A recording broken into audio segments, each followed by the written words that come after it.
এমন ভাবে আল্লাহর কাছে চাও যে তুমি নিশ্চিত আল্লাহ তোমার কথা শুনছেন, তিনি তোমাকে দিবেন। ঠিক কিনা? এই দোয়া একটা আর্ট, একটা শিল্প।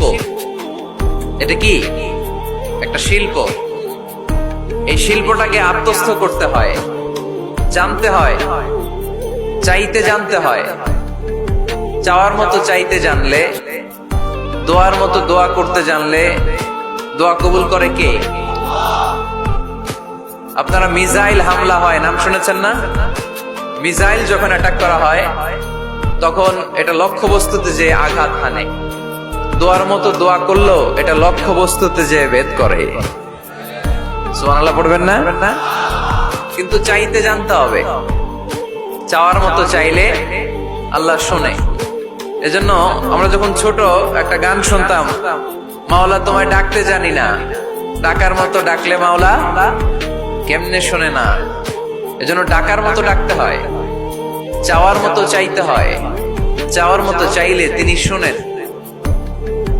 তিনি আমাদের ফরিয়াদে সাড়া দেন, দেওয়ার জন্য তিনি প্রস্তুত 24/7, দিনের 24 ঘন্টা, সপ্তাহের 7 দিন, মাসের 30 দিন তিনি বসে আছেন।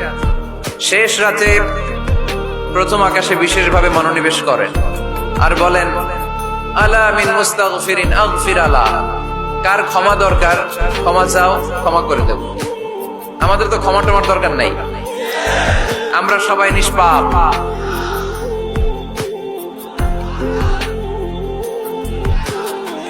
নাকি গুনাহগার,